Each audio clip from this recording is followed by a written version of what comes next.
Hello, I'm Patrick Jackson. This is my Module 5 presentation, Understanding My Community. Today I'm going to be focused on my building, Gordon Parks Academy, and the direct community and neighborhood that we are in.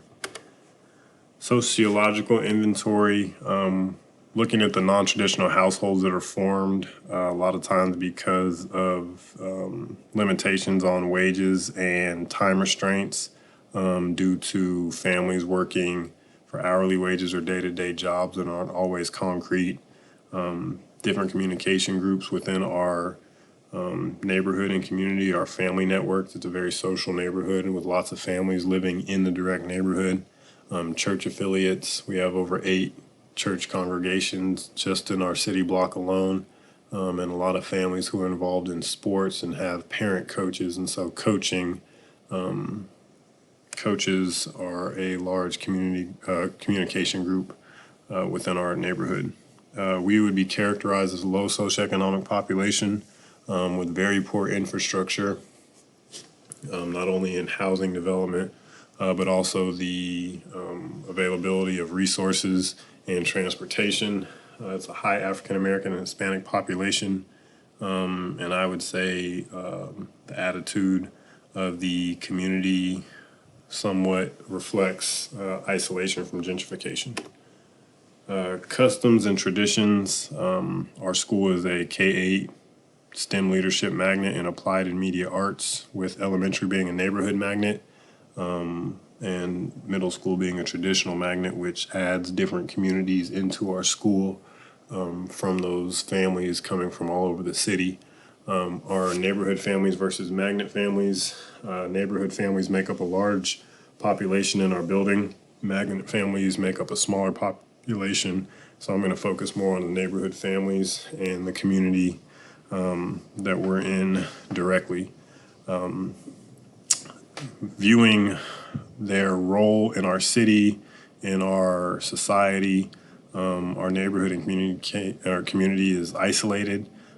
As the neighborhood itself kind of acts as an island, just the infrastructure of it and the availability of resources and job opportunities.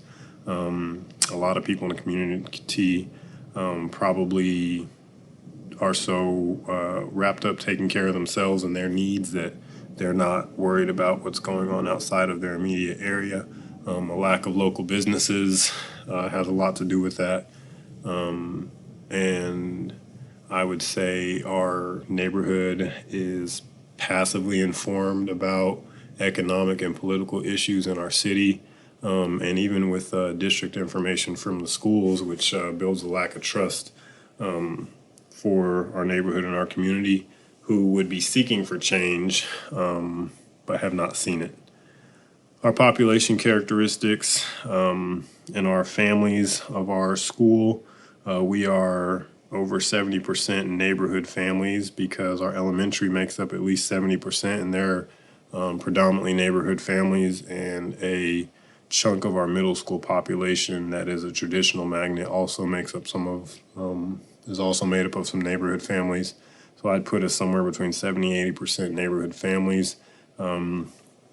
Those families are predominantly high school educated, maybe a few higher than that, and maybe a few lower than that, but predominantly a high school education.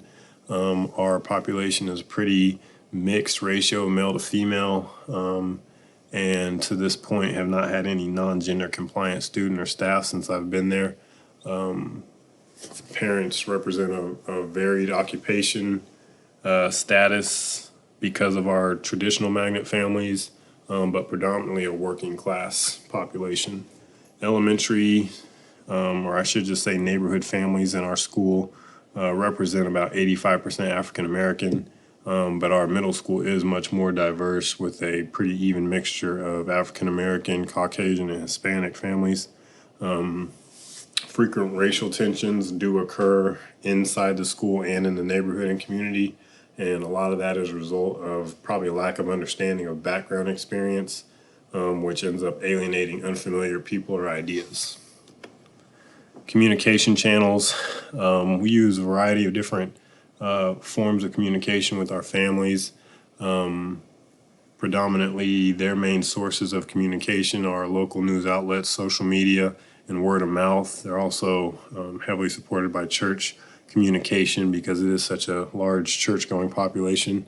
Local media coverage is mixed in our community, where some media coverage is negative and some is positive, whereas we see drug or gang-related violence in the neighborhood that gives it a bad light. We also see service projects done by Boys and Girls Clubs and events at our school that are covered by the media that paint the neighborhood in a positive light as well. There has been traditionally little to no foreign language barriers in the neighborhood, though recently an influx of African refugee immigrants has been moved into the neighborhood over the last couple of years, requiring translation services. Different community groups that we see, not only in our school but also supported in our community, are athletics. Our school has robotics and technology groups that have formed because of our new magnet theme. Different student organizations such as K Club, Stuco, Base Club, and volunteer groups that are supporting the neighborhood itself and also supported by the neighborhood. And our neighborhood already had an existing music and art culture and community, and so the music and art communities within our building are supported by them and fall in line with what was already pre-existing. Our STEM magnet theme has really encouraged a lot more groups to form, but also gained a lot more support from the neighborhood and the community, and gives a lot more purpose for the neighborhood and community to invest their time into our school. The Boys and Girls Club, Junior League of America, church affiliates, and Real Men, Real Heroes are different community groups, civic groups that help support and facilitate and advocate for students and for our school, where we do have a few negative groups within the community as gang and trafficking groups as well as slumlords. Leadership, we characterize that by people who invest time into families and students, and so we see leaders developing as school leaders, whether administrators, teachers, or even students and parents who are influencing students, staff, and other family members in the building. Group leaders such as coaches in different varied sports, other groups like Girls on the Run or Real Men, Real Heroes. We kind of see as group leaders that are forming in the neighborhood, as well as community leaders, for example, a church leader, and parent leaders who take on the support of other families and students outside of their own. All these different leaders have an influence on different groups, such as parents who are involved, students that are involved, and staff members. And in some cases, this dynamic we kind of see in a negative light with a pecking order, where there's constant action to establish dominance, to gain influence of more students and families, typically to push an agenda. Community leaders' characteristics, people within the community who understand the community are a strong resource. Church leaders, Boys and Girls Club, and other family members in the community that help out building leaders such as staff, student leaders, and families that are encouraging productivity and change in the school and in the community, as well as Board of Education members, politicians, and other school staff members who are visual and accessible to help build trust in the community. Economic conditions, a lot of families supported by government aid and a lot of jobs coming from service industries, aircraft industries, labor and contracting, as well as Koch Industries, Wichita State, Newman University, and Friend universities are all large employers and sources of jobs in our city. In our neighborhood and community, unstable unemployment is a big factor, along with low-income housing, and our building and neighborhood itself are landlocked because of the residential nature of our area, as well as the industrial side of town that kind of blocks us off to one side, and Wichita State that blocks us off to the other side. Public transportation is accessible, but again, there's no forms of essential retail stores or grocery stores or gas stations close by. So those would be a time restraint for a lot of families. Political structure, we are state and federally funded, taking into account factors such as high risk density, special education, high enrollment, transportation needs, Title I funds, and equalization funds. A lack of support for public education characterizes Kansas as a conservative state, and in Wichita, with the vast number of private school options, public schools does not get a lot of support from the community, even though almost 80% of our students come from households under the poverty line. I would say our community it has a passively informed culture, where a lot of times they're uninformed of these things due to the methods for which information is given out on these topics or solutions, or their willingness to invest into that information. Social tension in our community is probably mostly characterized by high levels of racial and cultural tension. Gangs and drug-related issues is there, but has gone down a lot since the school opened up, and they're a little bit more under a microscope in that neighborhood. Parent groups and social groups that have conflict oftentimes reflects in students at school, and those issues carry over. Students learn those behaviors.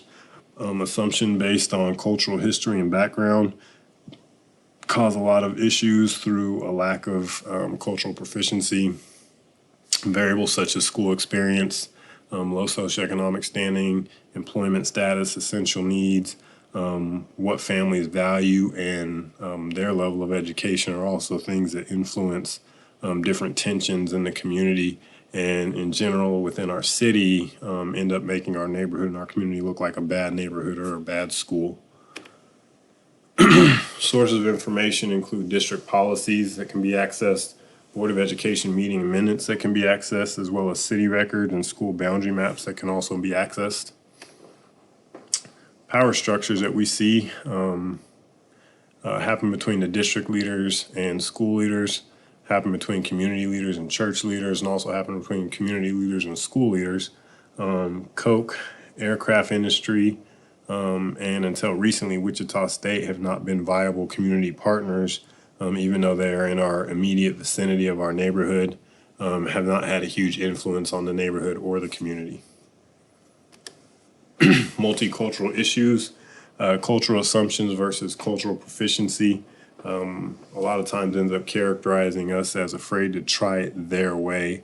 Community engagement events are always at the school, which lead me to believe that we are trying to incorporate the community culture into our school rather than incorporating into the community.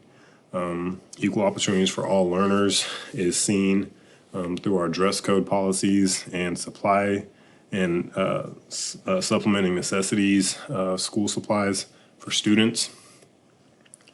Power structure, top-down kind of structure in our district policy and district leadership, handed down to building leaders, handing down to team leaders and committee leaders, which then is handed down to staff and typically goes through students before it reaches families.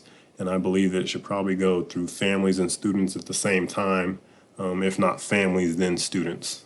Decrease in behavior incidents and an increase in academic achievement has always been the model that we're trying to follow. But an inconsistency in application of academic plans and student family engagement usually sends mixed signals that makes it hard to build those relationships.